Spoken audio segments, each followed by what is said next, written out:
Meron isang presidente na talagang bangag.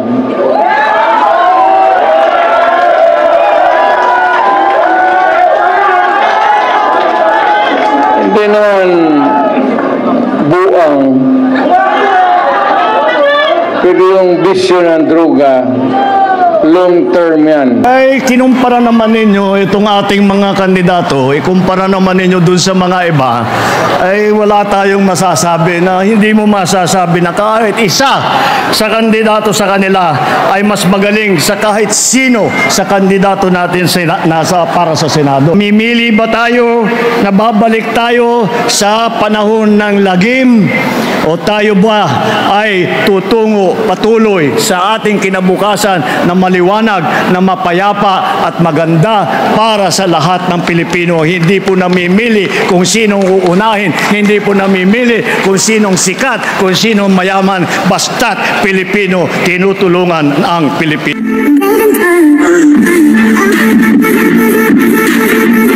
Muling inakusahan ni dating Pangulong Rodrigo Duterte si Pangulong Bongbong Marcos na umano'y adik at gumagamit umano ng ipinagbabawal na gamot, partikular na ang heroin. Ginawa ni Duterte ang aligasyon sa kanyang talumpati sa proclamation rally ng mga senatorial candidate ng PDP laban sa San Juan. Meron isang presidente na talagang bangag.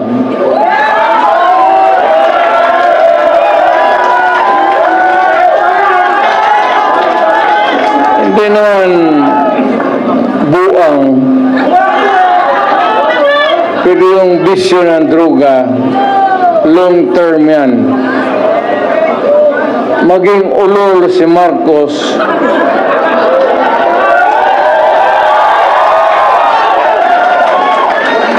kung maybe constant use of heroin, abot pa siguro siya ng 80. Pero pagdating sa panahon na yan, hindi na siya gumagalaw.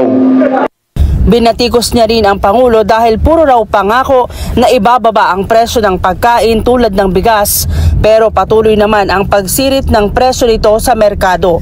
Nakakalungkot ayon sa dating Pangulo na ang Pilipinas ay isang agricultural country pero hirap ang Pilipinas sa supply ng pagkain. Alam mo, pag nasa gobyerno ka, ikaw yung nagdadala, you cannot give promises. Panay na lang ang pangako mo and you keep on, promising people for so many things, pero itong pagkain talagang unahin nila. Pinaka-basic talaga. Medyo hirap sila. Ayaw ko kung bakit. Ang nangyayaring krimen, pero na ng dating Pangulo. Kung pante ka na maglakad, na walang takot, nakakapagpasyal ka, baski saan, huwag mo nang bitawan si Marcos. Piliin mo na yung kandidato niya. Ayon kay Duterte, napipiko na ang taong bayan sa administrasyon at maaring buweltahan sila pagdating ng eleksyon. Ang tao, hindi naman sa galit. I don't know if it's, I would not want to raise it to the level of anger or hate. But ako, sigurado ako na ang Pilipino napipika na, either fulfilled promises or whatever. Kaya pagdating ng, kung nasa isip pa yan ng Pilipino, malas na, wala, swerte natin, ubos, panalo kayong lahat. Tumagal ng 1 oras ang talumpati ng dating Pangulo kasama na ang pag-endorso sa Magic 9 o siyam na kandidato ng PDP laban. Dumalo naman sa proclamation rally si Senator Robin Padilla na presidente ng partido at anak ng dating Pangulo na si Davao Mayor Sebastian Baste Duterte. Hindi dumalo si Vice President Sara Duterte pero nagpaabot ito ng pagbati sa mga kandidato ng PDP laban. Ang ating mga pambato na mga senador para sa darating na halalan.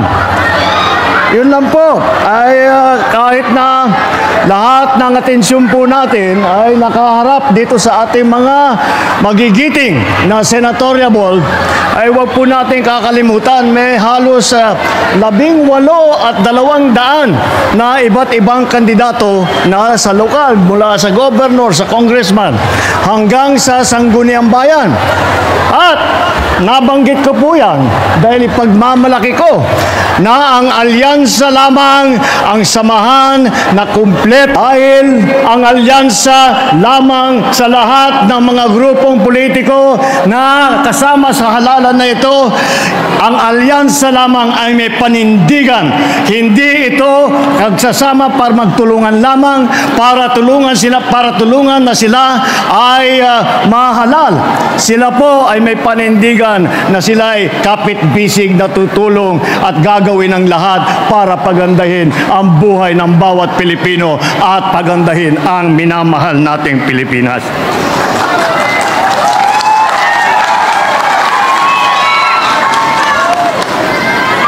Kaya naman, malakas ang loob ko na magkampanya po sa inyo.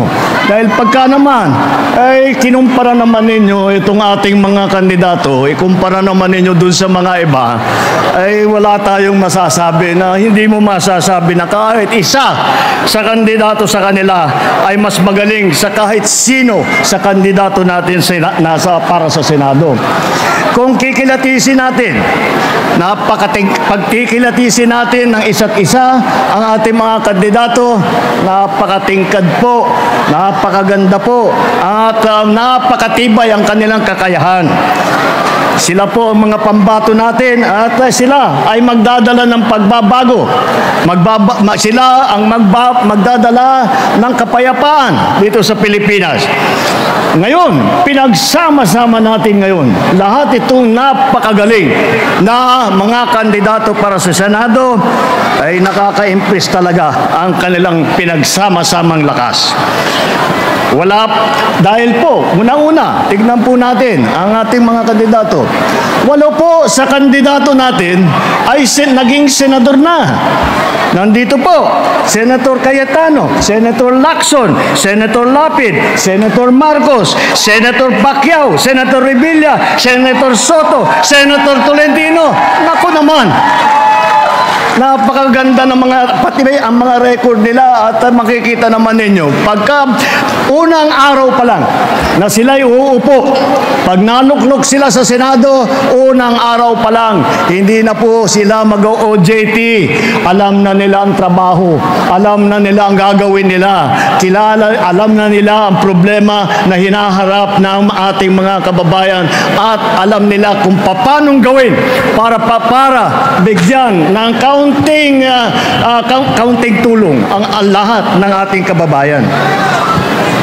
7 naman ang galing sa mababang kapulungan sa House of Representatives na naging congressman. Nandiyan po, naging congressman po si Abi Binay. Naging congressman din po si Benhur Abalos, si Pia Cayetano, ang kapatid ko, si Amy Marcos, congressman din yan. Manny Pacquiao, congressman din yan. Erwin Tulfo, congressman din. Congressman Villar, si Camille, nasa kongreso ngayon.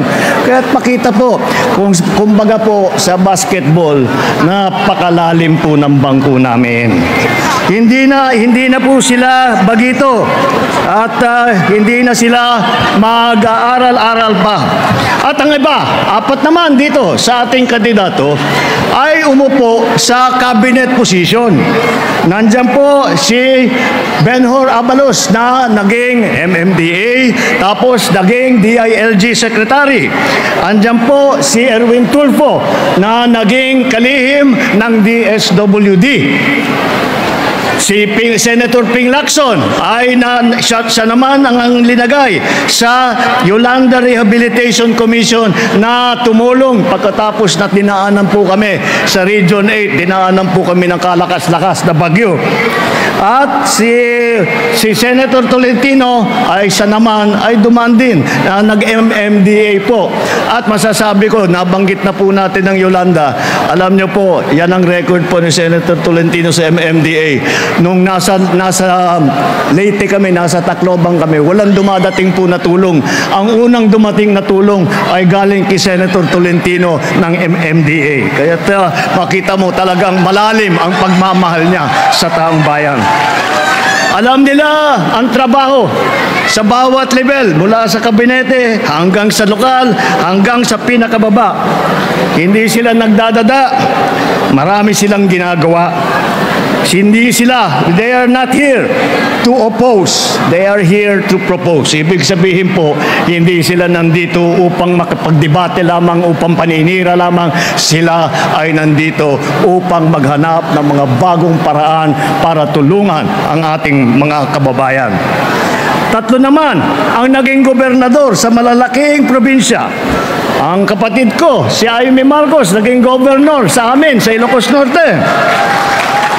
Si Paring Lito Lapid, naging gobernador sa Pampanga. O, naging gobernador. Sino yung naging gobernador ng Cavite? Kalaki-laki na probinsya. Governor Bong Revilla. O, yan ang mga gobernador. Meron din po kami, mga city mayor, malalaking syudad. Mauna dyan, yung pinakamayaman na lungsod sa buong Pilipinas. Ayan, nakangiti si Mayor Abio dahil siyang namahala ng Makati. Kaya't kung pupunta po kayo sa Makati, ay nako, maraming mga pinamimigay at ang tulong na binibigay ng pamahalaan sa kanila. Libre lahat sa Makati. Yan po ang ginawa ni Mayor Abby Binay. Si Benher Abalos, naging mayor din ng Mandaluyong. Narinig nyo naman po. Marami siyang natanggap na award, marami siyang natanggap na pagkikilala dahil sa kanyang performance bilang mayor ng Mandaluyong. At ang ating butihing Senador Tolentino ay naging mayor naman ng Tagaytay.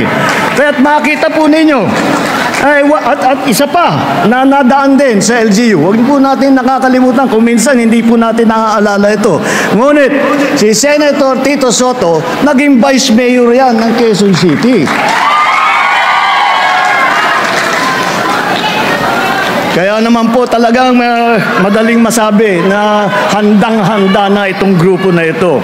At hindi lamang, at pag-uusapan naman ang mga issue ng ating mga kababaihan, hindi po tayo may iwanan dahil apat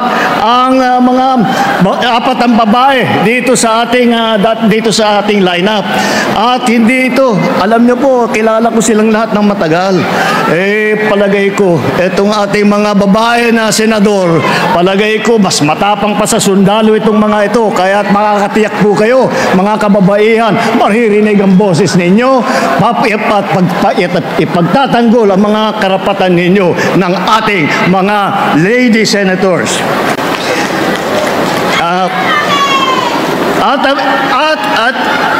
Dahil ang ating pinag-usapan dito ay legislatura, ang pagsulat ng mga batas. Dito po sa ating lineup, 4 po ang abogado. Si Attorney Benher Abalos, Attorney Abby Binay, Attorney Pia Cayetano, Attorney Tol Tolentino.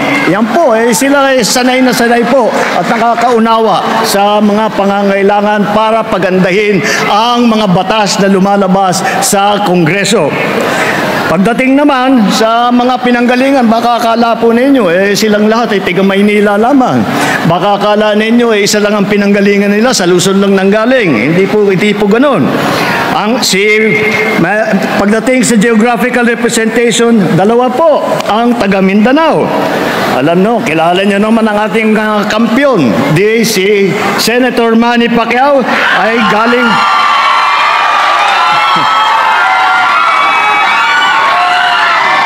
Si Senator Manny Pacquiao ay galing Bukidnon, Sarangani at saka Jensan.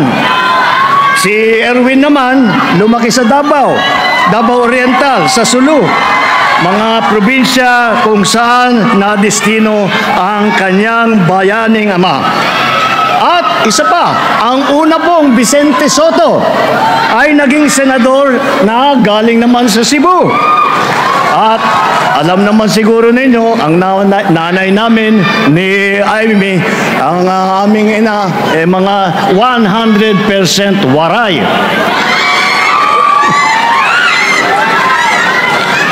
Wala sa kanilang may bahid na problema.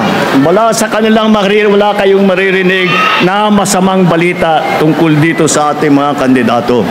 Ito ay hindi lamang sila ay magaling. Sila ay mabubuting tao. Sila ay mabubuting nagseserbisyo sa publiko. Wala sa kanila ang may bahid ng dugo dahil sa tukhan.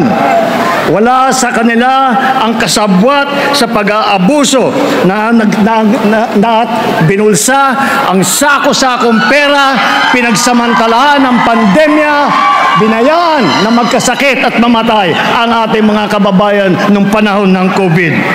Wala sa kanila ang nagsisip-sip po sa China na yung iba pumapalak pa na tuwan-tuwa na pagka binobomba po ng tubig ang ating mga Coast Guard, kapag hinaharang ang ating mangingisda at ninanakaw sa kanila ang kanilang huli.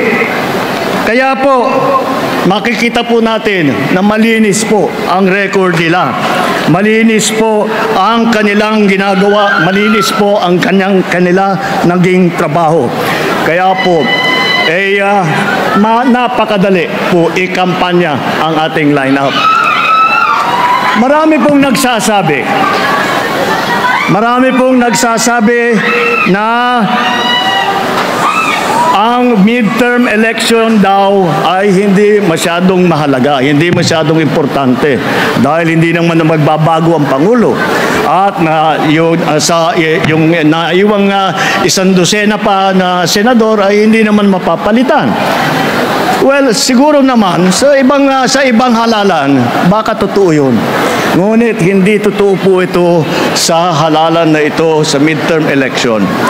Dahil ang pagpili ninyo, ang iboboto ninyo ay ang magsisilbi ng gabay kung ano ang tutunguhan ng ating bansa. Babalik ba tayo sa nakaraan na ibinubugaw ang ating bayan bilang isang sugalan ng mga dayuhan? Babalik ba tayo sa landas na umaapaw sa dugo ng mga inosenteng mga bata na inakyat sa bahay, inagaw sa kanilang mga ina at kinuha ang kanilang kinabukasan? Alam niyo po, dalawa po ang pagpipilian na ngayon natin. Mamimili ba tayo na babalik tayo sa panahon ng lagim o tayo ba ay tutungo patuloy sa ating kinabukasan na maliwanag, na mapayapa at maganda para sa lahat ng Pilipino? Hindi po namimili kung sinong uunahin, hindi po namimili kung sinong sikat, kung sinong mayaman, basta't Pilipino, tinutulungan ang Pilipino. Yan po ang panindigan po ng alyansa. Kaya't po, pagdating ng Mayo, isipin po ninyo na ang bawat boto ninyo ang magbibigay sa atin ng magandang kinabukasan. Ang kinabukasan na ating lahat na ilayunin natin na mapaganda ang buhay ng bawat Pilipino, mapaganda ang ating minamahal na bansang Pilipinas. At ang pag-asa lang po natin ay ang ating mga kandidato. Kaya't mabuhay ang alyansa! Mabuhay po kayo! Maraming salamat po! Maayong gabi! Muli mga kababayan, ang Pangulo ng Republika ng Pilipinas, His Excellency Ferdinand R. Marcos Jr.